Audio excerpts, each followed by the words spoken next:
Hey, welcome back to the channel. How you guys doing today? Before we get started, hit that like and subscribe button, leave a comment, and let's get ready with this with today's topic. Today's topic or question is, why do a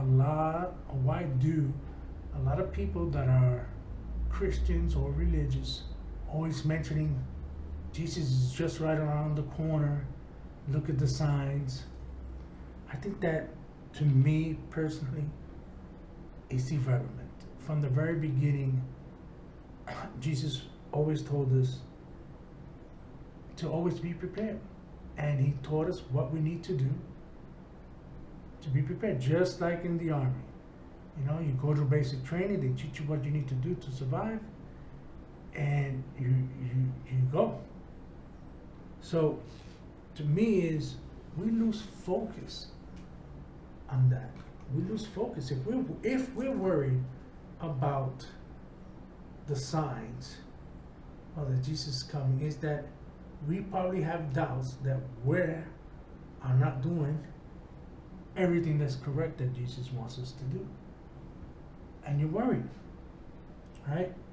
A lot of them also say, "Oh, I say it just to keep reminding the family that are not saved around me that they gotta prepare because look at the signs."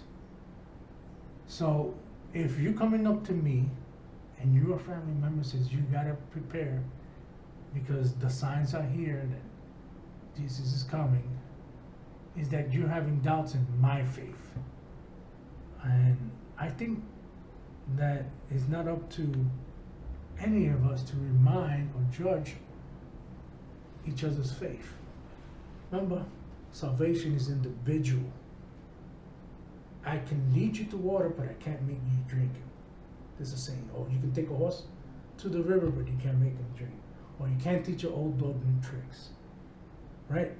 But as a child of God, right, as a Christian, or as a Catholic, or whatever denomination you are, our job is to be fishermen of men. And to be politically correct, a fisherman of all people, right? To get them to know about God, at least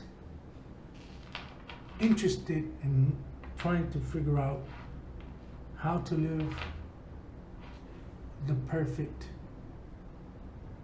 or the righteous, how to live righteously and live honestly with yourself, right? To me, when people tell me that, it's just, to me, it makes no sense. You know, we have to be able to change in the sense of the Pharisees. If we look at the Pharisees was a radical group that believed in so much of what Moses read and Moses said and everything, that they couldn't believe that a man called Jesus, son of a carpenter, right, is the Messiah, the one who's gonna save the world. You know, let's put ourselves in those times, right? You were always taught a certain way. You were always taught these are the rules, right? And here comes along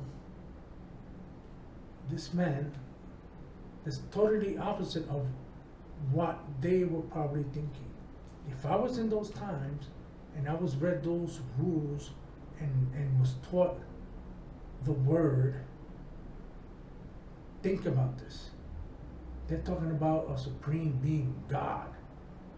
The man who created the world, us, everything, could move mountains, right? Save us from the Egyptians at one time. We will think that the Messiah will come down and, you know, an army of chariots, gold chariots, you know, because we like to put images and believe that, man, if God is the Almighty One, why would he send a person who's calling himself the Son of God, who looks like a 1960 hippie riding on a donkey? Doesn't even look like a warrior. And that's what they were thinking. That's why they said that Jesus wasn't the Messiah. And people didn't understand that when we're fixated on a certain thing, it's like a horse with blinders. He can't see on the side. He's just looking forward, forward, forward. Doesn't give thought to what could be. You know, it's written in the book. They put a different image on how the Messiah would look, and it was wrong. And when we do those, how you say the word, when we compare to what we think and what it truly is, we end up looking like fools. You know, I think that's what they said. They say that if you assume, you make a donkey out of yourself. And that's what they did. And that's what a lot of us do. You know, we try to put an image that we think is correct when it's not. You know, and I think in this age of society today is about image. If you don't look a certain way, you don't talk a certain way, you can't be accepted. And you become an outcast. And what happens when people become outcasts? They turn into depression. They do things they shouldn't do. Why? Because we are of type of people that love to be like someone else. And it's hard to admit. And I challenge anyone to ask yourself, who did I want it to be like when you were younger? I always wanted to be like my brother. He got the attention, you know, was smart. I always wanted to be like him. And it didn't turn out so great. I had to realize and go through so much life experience that to realize I'm not him. I'm me, right? So the root of the problem is try to understand why people don't know God or don't want God in their life, right? So we can try to educate them on why God is important in their lives. And you do that through your testimony, you do that through your life experience. If they don't hear you, then you move right along. It's not our job to stay on top of that person and try to convince them and push them, because that's not our job. We were told, go out, spread the seed.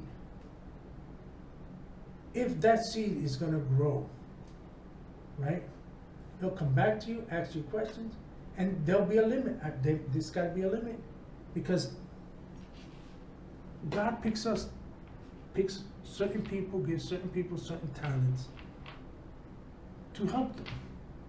If I'm going to be fixated on one person, there's a couple of things that can happen. Yes, I can convince him and turn him into, turn him into a Christian. I don't know if I said that right.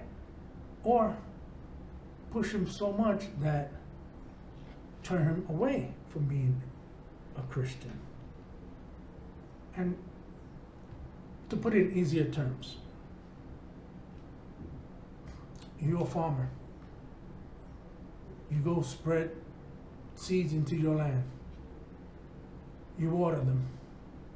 But if I keep watering them, if you keep putting water and water and water, what happens? We end up drowning.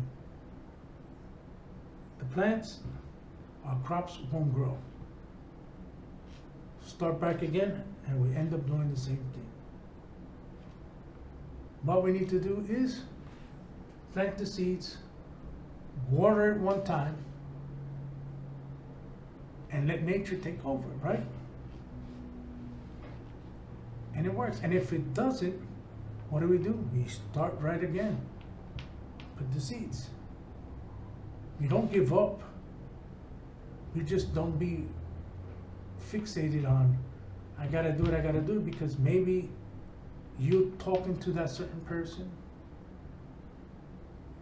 He doesn't see it the way you see it, and someone else comes and touches him the right way so that person can understand. That's why people pick different churches.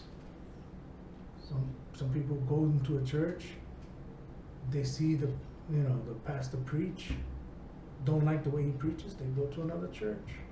Some people go into a church which is traditional, no theatrics, none of that stuff, simple. And some people don't like it. My uncle's that way. My uncle doesn't like the theatrics in a church. But that's okay. Why? Because that's his relationship with God and how he hears the word, how he likes to hear the word. As the important thing is us believing and having faith. Don't change the word to your convenience.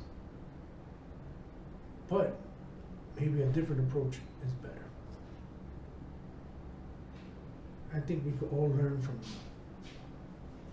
this situation that's going on in the world today of, let's not be afraid to talk to people that don't know. And before we come and explain the word to them, understand why they don't believe, and try to fix that situation. It's you're a salesman. You're selling the word of God. You have to know your product, right? But you gotta understand and know your consumer in order to convince them. And it's not easy. Not all of us can be salesmen. Sometimes the action of how you live with God can determine and have that person come up to you. Not all of us can go out into a corner and says, love God, it's coming soon. Not all of us can do that. So, my question, are you one of those people that are always looking for the signs at the end? Or are you one of those people like me